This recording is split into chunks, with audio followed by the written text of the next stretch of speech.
time for Cutting Edge Consciousness with Freeman Michaels and Barnet Bain. Thought-provoking discussions and bold ideas from the edge of possibility. And welcome to Cutting Edge Consciousness. Freeman Michaels here. With Barnet Bain. Good moment, everyone. Good moments. Well, Freeman, it's good to see you twice in the same week. We spent a few days together on a retreat. 4 this time. 4. Was it 4? Yeah. I don't know. It was just one big thing for me, one long stretch. On a retreat with a number of inspiring, fantastic, uplifting folks. Friends and new friends. Friends too, yeah. Many new friends as well. Some great folks. Pleasure to listen to Liz Murray speak. For any of you listening who have not heard Liz Murray or read Breaking Night, you can't be more effusive in my enthusiasm for her. Yeah, she was fantastic. Amazing. So what were some of your favorite moments? What were your favorite... I have like 2 things that kind of quotes that I liked. Actually, one was your wife's. Yeah? She said... So Sandy, Barnett's wife, for those listening, presented in the room. She did something called Pillow Talk, which was brilliant. And in the talk, it was actually the kind of the Q&A. She said that the victim has the power in the room. You know, not always, but in the circumstances that we were talking about, she said the victim has the power in the room. And I was like, wow. Just thought it was really brilliant.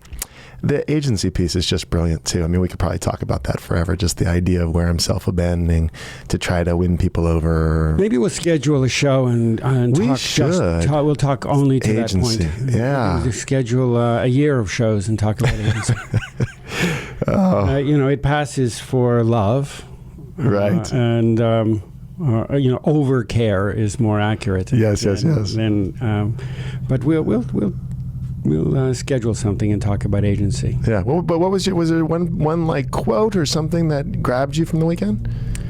Not one particular quote, no. But what did grab me was the very palpable energy of intimacy and of vulnerability. Yeah. Of people laying aside what they know at the door and coming in as a plowed fertile field. That's a great metaphor. Willing to be sown. Willing to be sown as opposed to coming in with what is already so. Yeah. Instead of running our what we know and trying to get everyone to listen to our story or collude with us, this openness to something new coming in. I love it. It's fantastic. Actually, it's interesting because the other quote, the second piece, was Raphael, who, beautiful sound healing guy. He had a traditional native sort of, I don't know what you'd say, ceremonial dress on. And he said, I wore this because it makes me feel more vulnerable, or something like that. And just my own programming as a guy, like, even though I'm so committed to being open and vulnerable, whatever, I heard that and went, wow, that's brave. Because he set himself up. I think that's fantastic. Very briefly, what it sparked in me is an awareness of the levels of desire. You know, he's speaking about when I wear this outfit, I become more mindful of the different hierarchies of my nature. And it puts me into a place of humility where I am more responsible to the more of me. Yes. And so I was reading, a couple of nights ago, I was doing some research on Rumi, not about the poems, but on the discourses of Rumi. He used to conduct teachings, and his students would take down the teachings, and they became known as the discourses of Rumi. And in one of them, Rumi refers to precisely this point so beautifully. He talks about, imagine that you're riding home on your camel. You can imagine that, of course. Off for another camel ride. You're riding your camel home. Your camel has its own desires. And you have your desires, and you're focused, and all of a sudden your mind goes off in a particular place, and it leads you there. And before you know it, your camel, because it is now undirected, has veered off toward the barn. So you readjust, eventually you come back, and you assert yourself over the camel, and you reset, and then your mind wanders again. And by the time you're there, what should have taken 20 minutes could take 4 hours or a week, or you might never get there. So he says, remember that you and the camel are one. That's great. And, that's such a metaphor and whatever you can do to remind yourself of your own authority. Yes. And then extend that beautifully and gently to the camels of yourself, the various camels of yourself. You can bring those parts into alignment, but each part developmentally has its own set of desires. So that's so beautifully illustrated by Raphael. Yeah, it fits for our guest as well today. It does. It does. Our guest today, let me tell you who's on. Please. Dianne Collins is with us. Dianne is a master of translating ancient wisdoms into modern quantum terms. She's a consultant of executives and corporations, as well as enterprising entrepreneurs and celebrities. She is the author of Do You Quantum Think by Dianne Collins, and we are pleased to have her with us today. Welcome to the show, Dianne. Thank you so much, Freeman and Barnett.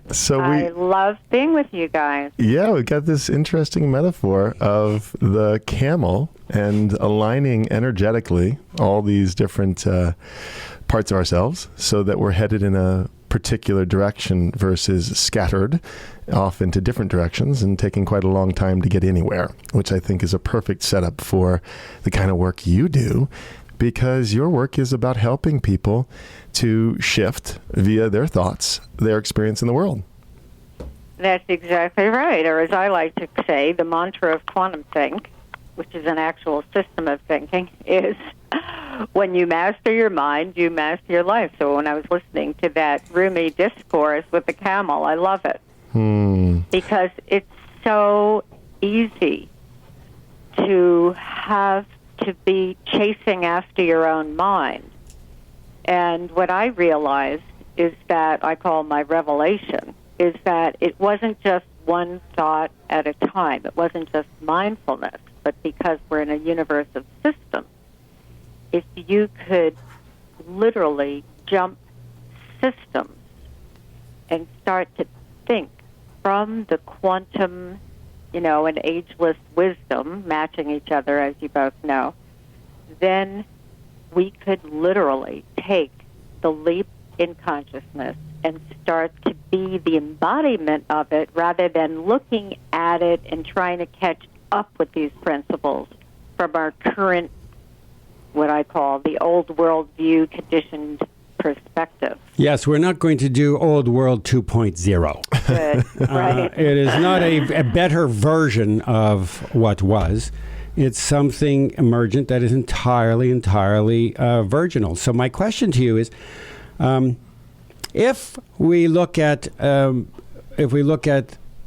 Rumi's metaphor of the camel and the rider as elements of a system that can be guided by the most, I guess the word is superseding consciousness, then if that extends, as I suspect that it does, in different ways to our personal lives and to our collective lives, it begs the question, what is leadership?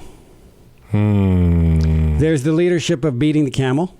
That's a kind of leadership. There's also leadership, and that's a legitimate leadership, and beating the camel or loving the camel.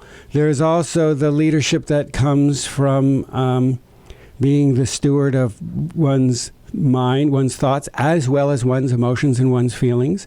And in that awareness, by virtue of that awareness, the camel and all these other forces, they fall in behind. So really, what is leadership? I guess there are many tiered nests of leadership. Well, I look at it this way.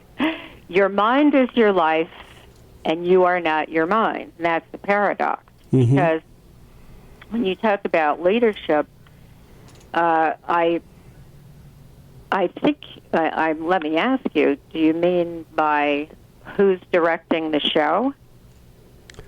That's one kind of leadership. I'm asking you.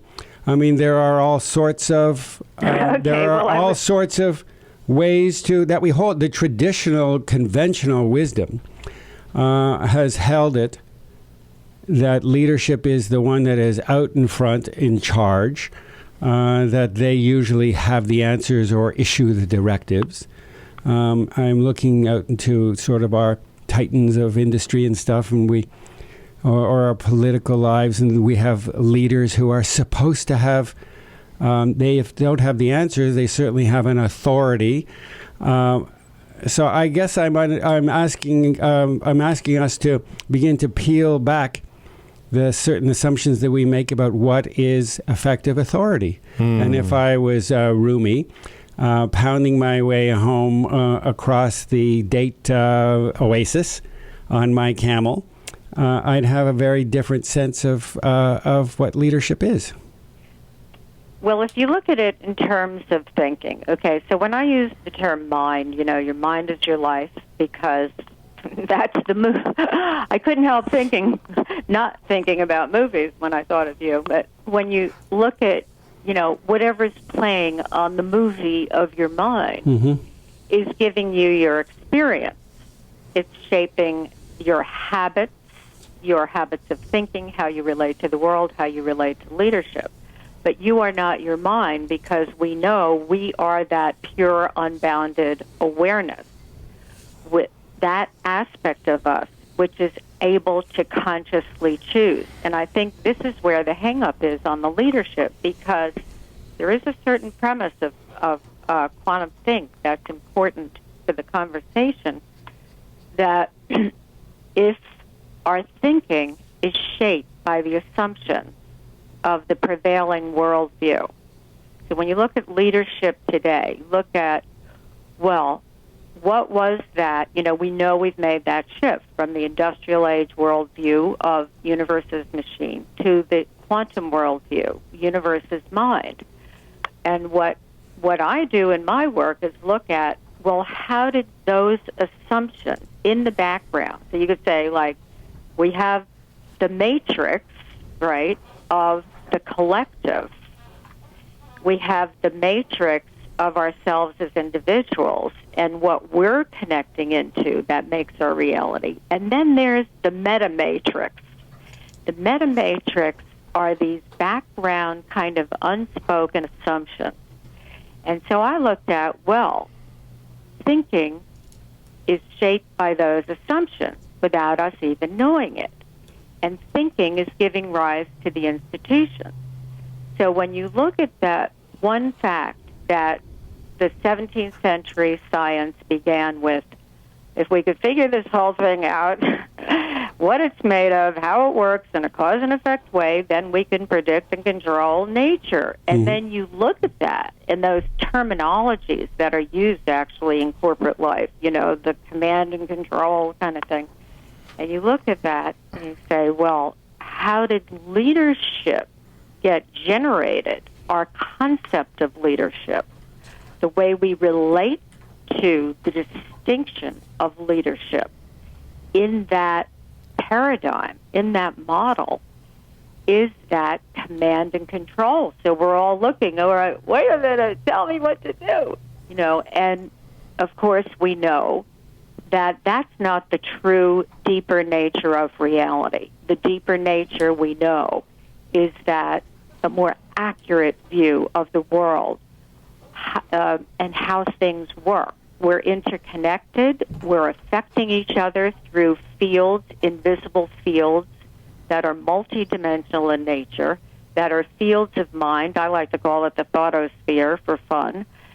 And that the thoughts that we are receiving, whether about leadership or, who's going to be directing the show or my life or who's the authority in my own life, that these are all influenced. This is why it's urgently important to be able to distinguish between a thought that you originate that initiates from you consciously with the awareness that you're choosing it, and a thought that is just coming in from the surrounding thoughtosphere, from the mind field. And I think when you look at leadership, we're being called upon now, I'm glad you brought it up, because to step up and say, well, wait a minute, I was born with certain talents, genius, proclivities. What's my role here in the big matrix? It's great. I mean, the conversation has so many layers to it. What I love about what we're exploring in is this element, for me, new thought or insight, a way that I'm not just repeating what I've been told in my life about who I am, what's possible, and how the world works. I actually have some way of synthesizing information and coming up with something that I'm going to call an insight, a new thought, originally mine, that I can kind of own. That's one thread of what comes forward. And the insight is something that comes when there's enough of an ability to sort of put down or loosen the way I've held things, the tight reins I've had on what I need, how I need people to show up. It's what you were talking about when you were talking almost about a habit of thinking and a way of organizing my world so that it makes sense and I feel safe and so forth. And this ability to paint outside of that slightly and to synthesize what's coming in ways where something original, at least original to me, can surface, an insight. This quality of leadership as, capable of exploring beyond the boundaries versus the leader who simply holds the boundaries, and maintains the boundaries of what's known so that everyone feels safe and that we stay on track, but a track that's been well worn versus something that is more open to something new coming in. Do you know what I'm talking about? I do, and I think that, what I call the 5 natural faculties of mind is what you're pointing to.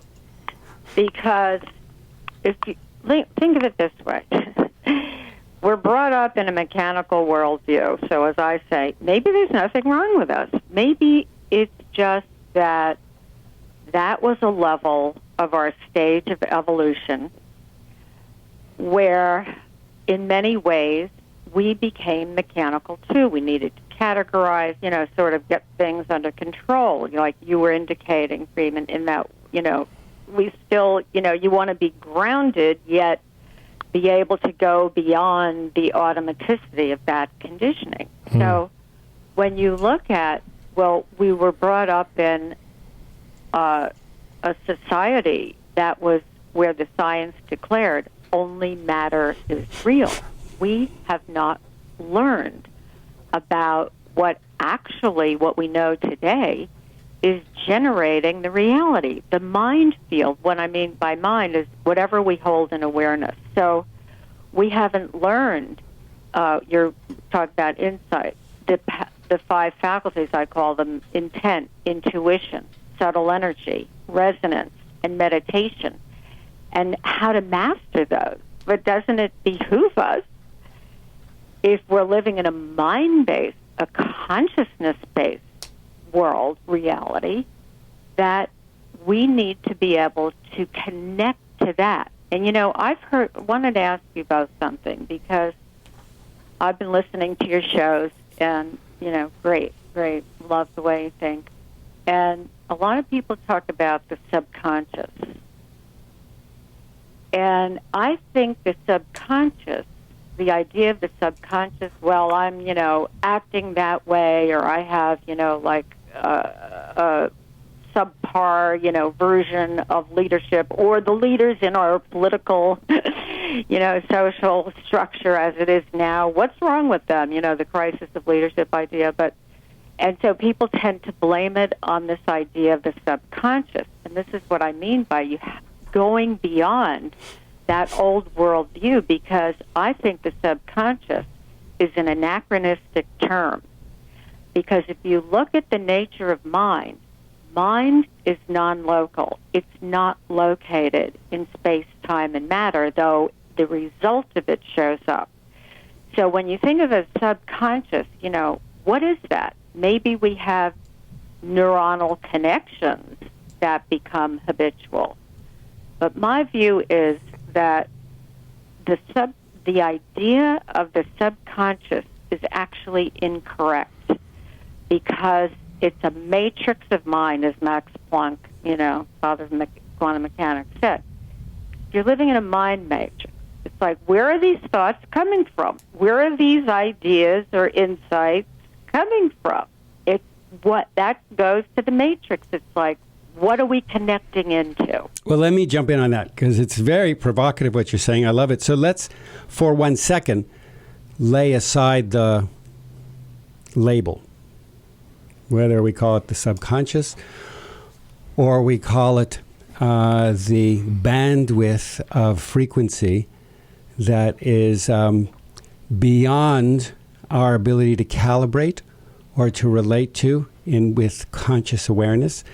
It is no less real, but it is denied to us and pushed down out of our awareness. And because we are not comfortable, or we are not yet equipped developmentally to handle that much data, gets shoved down into the minefield, to use your language, and then comes at us, because if there's only the minefield, there's nowhere to push anything down, comes at us as the way of the world, and in a developmental consciousness that, in lieu of seeing the world as one or as enchanted, sees it in a duality, in a polarity, thinks there is a subject, me, and an object, the world. And so we are largely living in what has been called our subconscious. We are largely living in an experience of ourselves in the minefield with a limited awareness of that. And so we perceive that there's me and then there is other.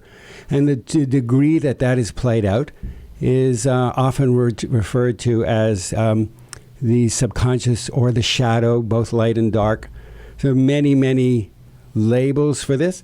But it is frequencies of experience beyond which we are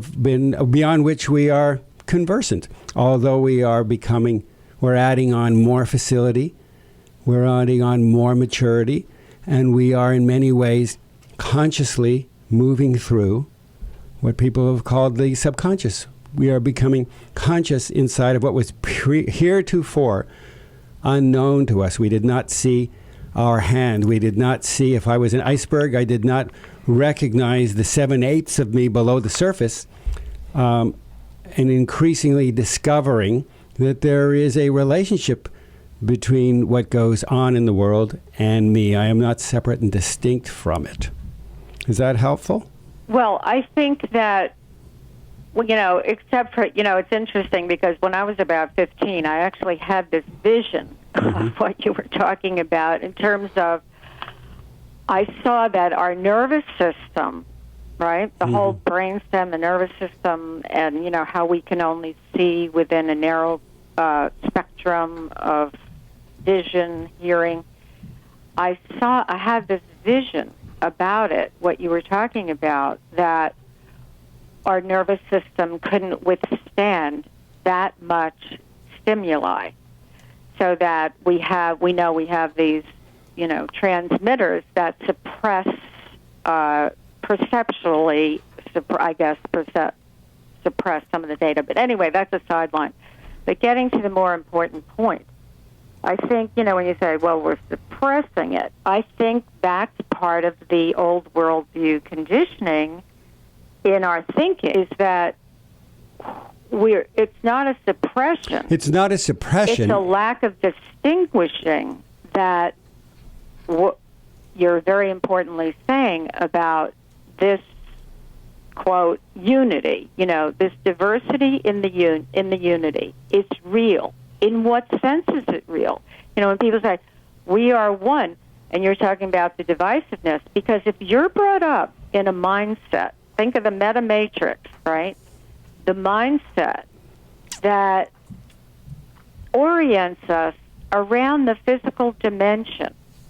Even though we know, I say classical worldview sandwich, I'll take matter, slice, keep the spirit on the side, and hold the soul. Those things were, they're becoming more conscious now. But you look at it and say, okay, in the physical, we appear separate from each other, from objects, internal, external world. So we know there are distinctions, but no actual separation. So when you talk about, well, all these things are becoming conscious now, I look at it more like it's a question of what you tune into. So I call it like living in the unknowable. Knowing there's the unknowable, which is everything that you cannot see. I use the metaphor from the dark matter, dark energy. Let's use 10%. Let's say you can only in a given moment see 10% of anything, and you have something you want to create, a vision, an intent, an intention, whatever you want to call it, a desire, and it's going to come about because we have this connection of energy, intelligence, consciousness, all of the above. We sort of, I think that's making a great deal of sense. We have to take a quick break. We're going to hear from some of the fine supporters of this program. And when we come back, we will return with Dianne Collins on Cutting Edge Consciousness. Stay with us.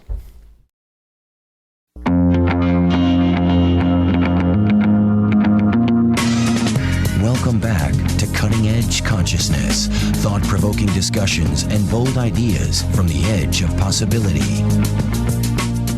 Okay, everybody, wake up. We're back. Hello.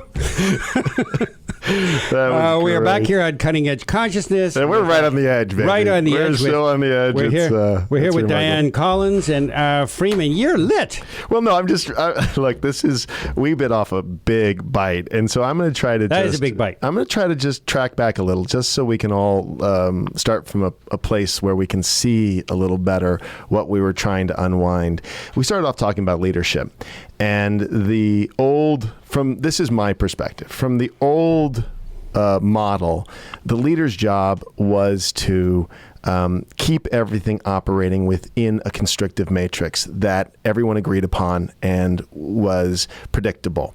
And that was the role of leader. Now what we're talking about in leadership is someone who's capable of taking us off the reservation, off of the grid, as it were, and has a sense of possibility, or has a sense that there's something beyond what we can presently see and perceive. And in order to do that, there has to be a relationship with the known and the consistent patterning of how in the mind the patterning represents a way of perceiving and conceiving of the world. So it's sort of following what we're thinking.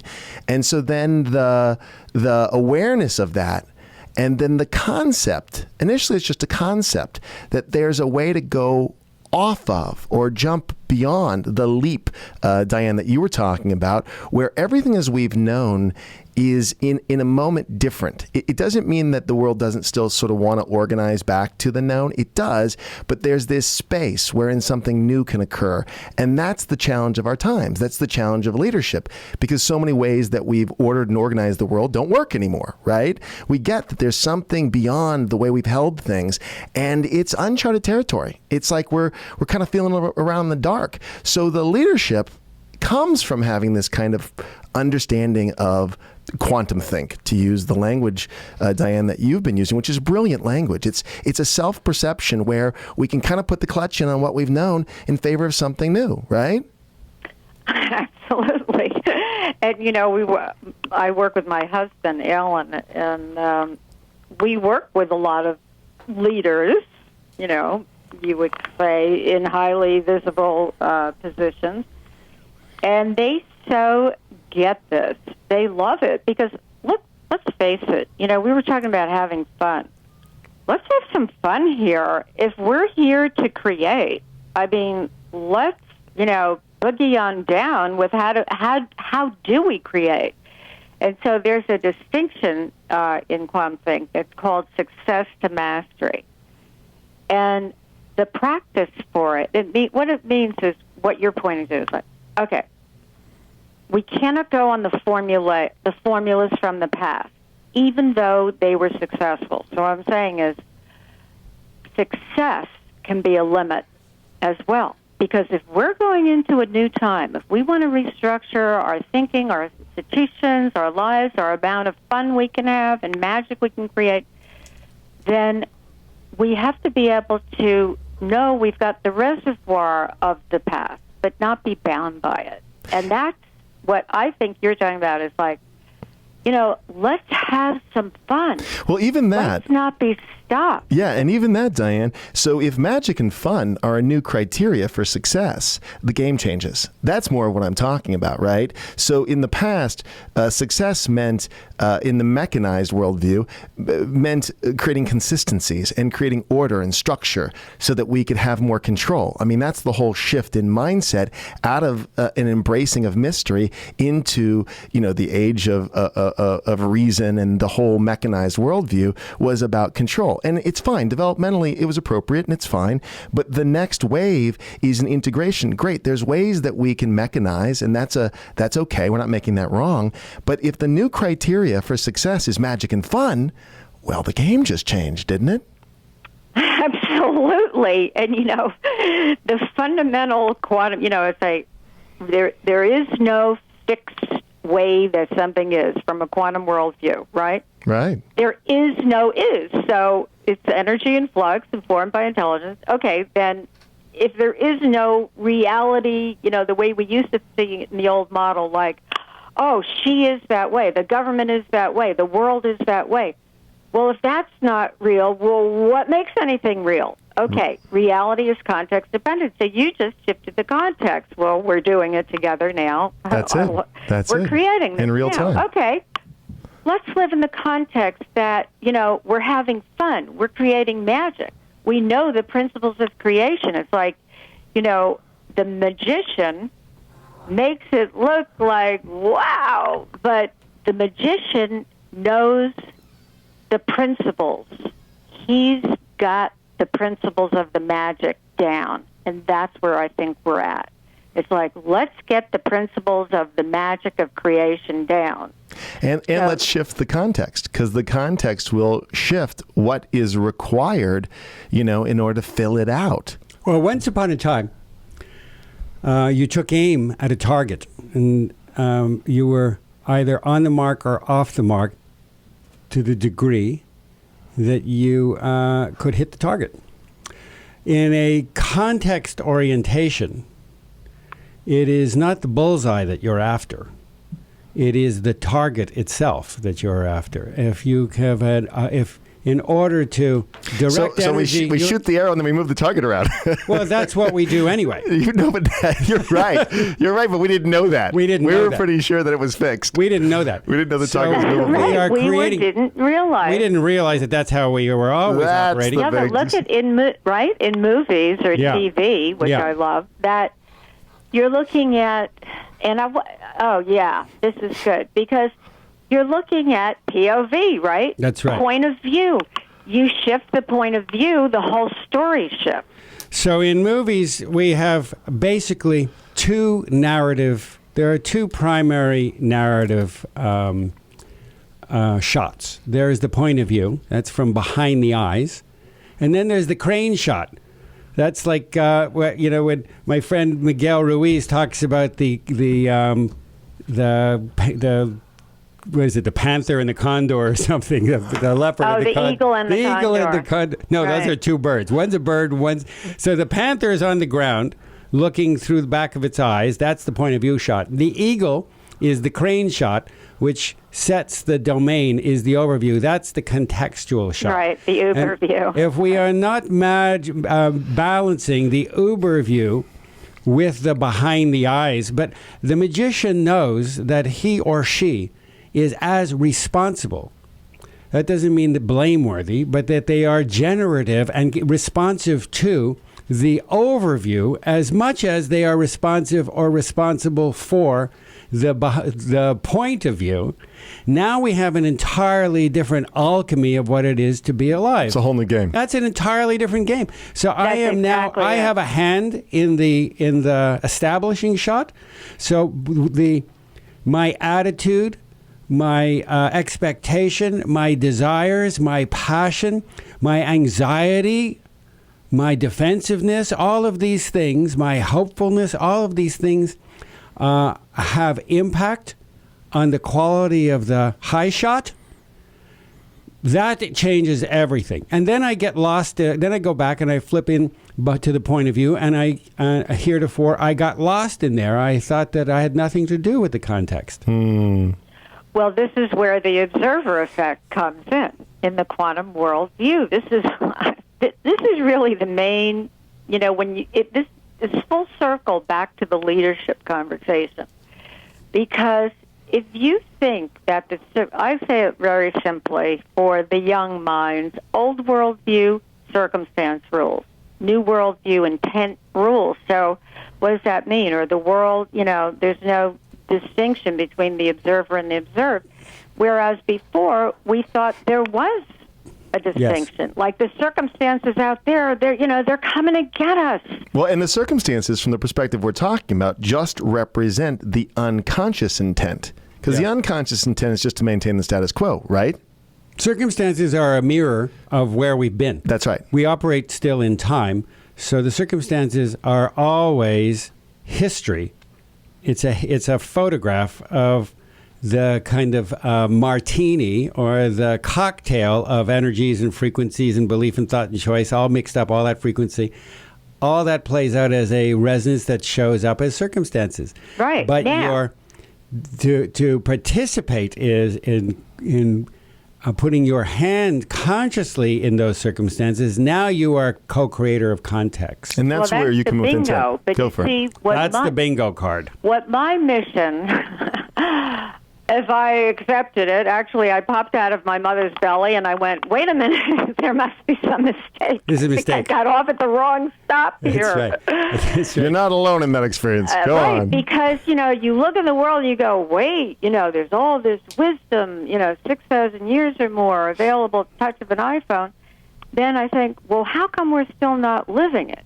Yeah. And that's what I'm interested in, you see, because we could sit here, we could pontificate and say all the principles, and they're titillating, and we love it, and it's exciting, but for me, it's all about going from merely knowing it, which is nice but useless, and to actually embodying it, to living it. And that's, I think, that's where I'm saying when you master your mind, you master your life. Master your mind, it doesn't mean mind control. It means learn how the magician works, Yeah, and I think the other piece of master is master the intent.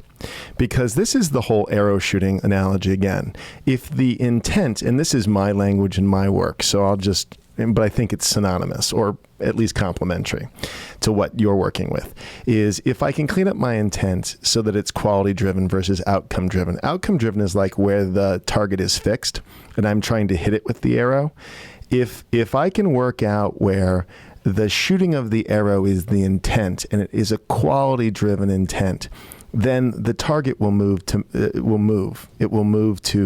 match it, essentially. And I played it the other way in my life. I had these fixed intents, or maybe it was intention or goal or something of that nature, where the target was fixed and I was trying to hit it. And of course I missed every time, because that's the control game. That's I got to fix it. I got to fix the way I'm shooting it. Whereas if I can clean up what I'm shooting off, what I'm giving off in the world, what my intent or intention is in this most generous way, then the target will simply move to match it. I want to add one thing, and then I want to turn it over to you, Dianne, for your thoughts. The most impactful people that I know are those that have high levels of competency that is embodied. I didn't hear the last thing, Barnett. There are those people who embody their competencies. Exactly. Mm-hmm. So that there are many who have ideas, wonderful ideas, noble ideas, powerful ideas, and yet those ideas are not embodied. They don't hit the dirt. They're not in the substance. They're not somatically expressed. there are only very few people that I'm aware of who have matured their relationship to quantum thinking in such a way that it is that's somatically expressed by their presence. There's a competency, and by their presence, we can feel the truth of who we are, and the world seems to change in their presence. It seems to be different in their presence. That's a leader, by the way. So that to me is a leader, because but it's a new paradigm of leadership.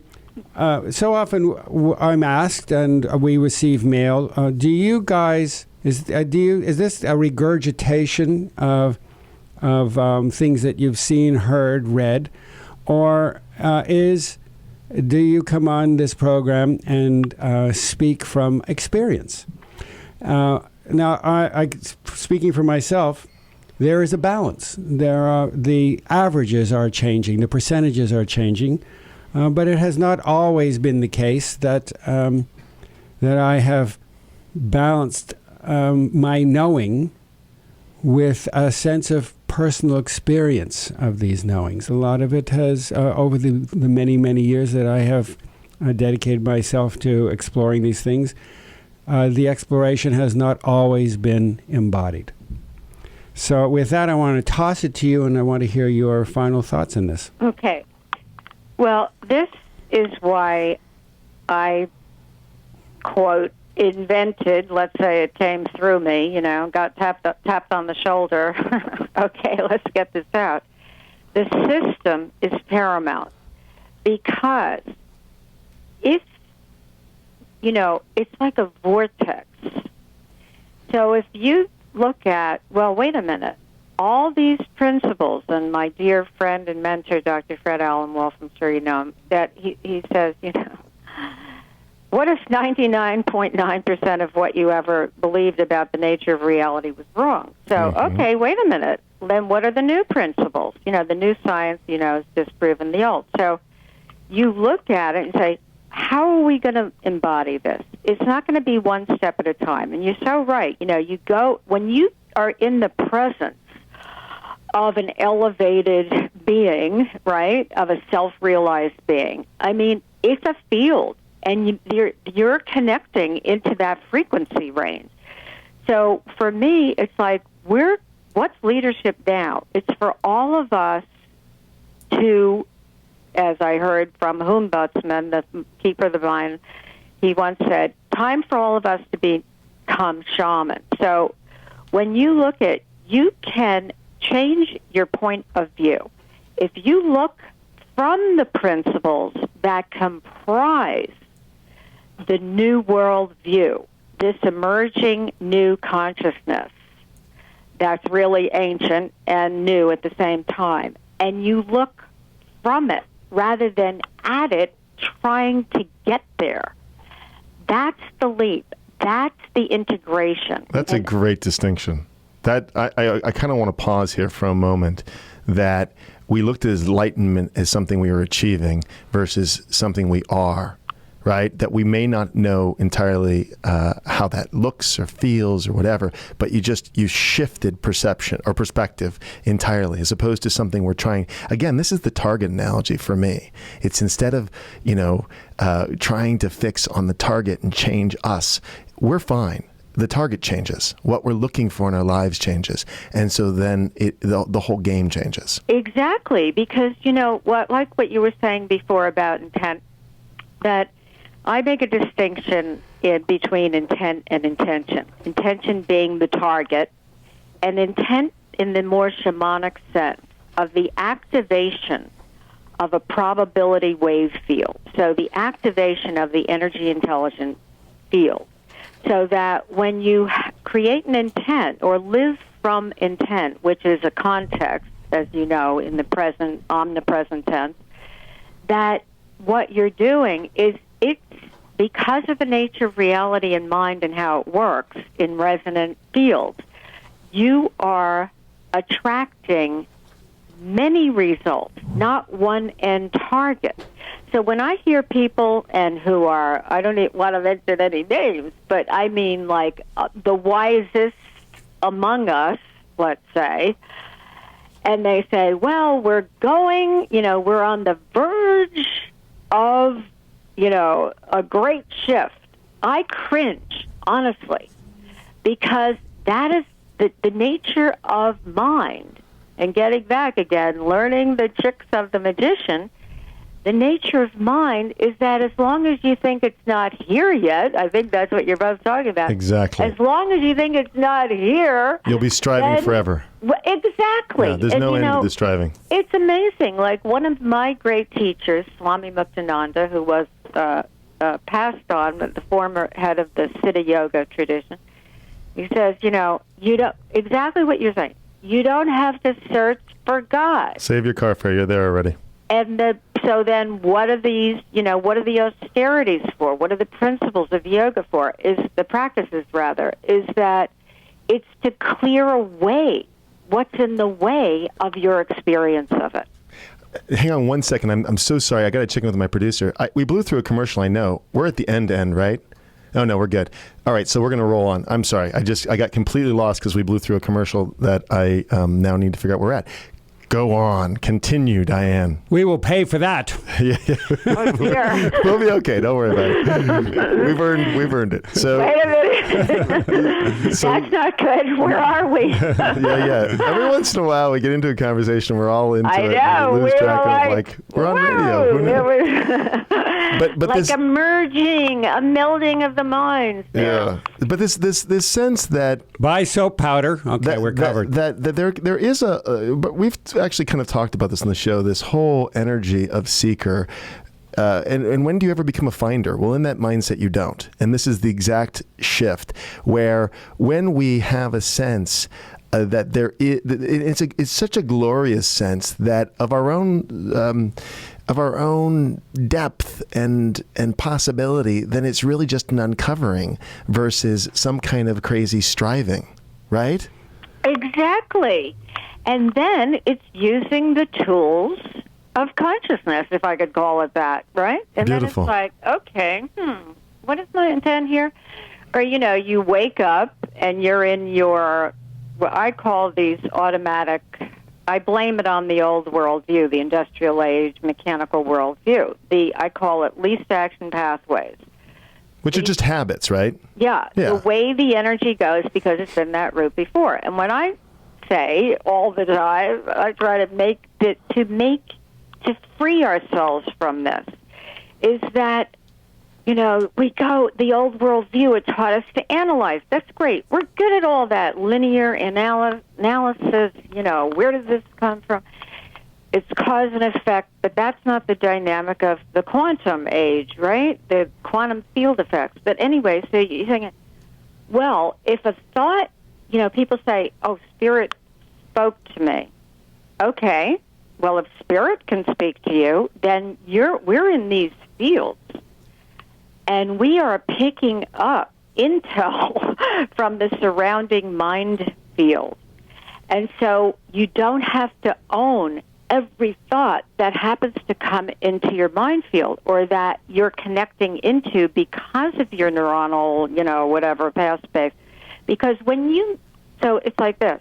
Make a distinction, again, between a thought you originate and a thought that's just visiting from that the will be a shocking atmosphere. moment when we make, that is a shocking moment when we begin to pay attention to thinking that is original. I submit that it will be that if we sit down and put our attention on that, expect to sit for quite a long while. Well, it is like trying to find an emotion that is original to you. Eventually, there are frequencies. But the context change shifts that. Sure. So again, if we're going for magic and fun, look, that context change is going to shift the way the thoughts. Maybe. Okay, well, maybe again. That is. We have that like is, 1 minute left in this show, Yeah, Barnett. Just so so you know, maybe, because we're but about to jump off another big cliff. It's kind of an unexamined assertion that it feels right that it's context deliberate, and these things are always true until they're not. Right. So what is true is that we have come to the end of the line here. Boy, we made a mess of things. That's a fantastic thing. Before we go to more commercials than you can ever possibly imagine, before the show's over, we do want to. We want our audience. We want to let our audience know where they can learn more about your work, Dianne, and where they can obviously purchase Quantum Think online. But what website would you direct us to? DianneCollins.com. It's Dianne with 2 N's, DianneCollins, and everything is there, all about my book, the work, the premise, the audio, video, all of it. Beautiful. Great. It's all there, and when we're in Miami, we're coming to dinner. That's it. I want you here soon because we've got a big conversation to have. We'll be there. Thank you so much for being with us, and thank you, listeners, for being with us. We look forward to connecting with you again. Because this conversation will continue. There's a few years behind us. Stay with us. Bye, everyone. All right, take care.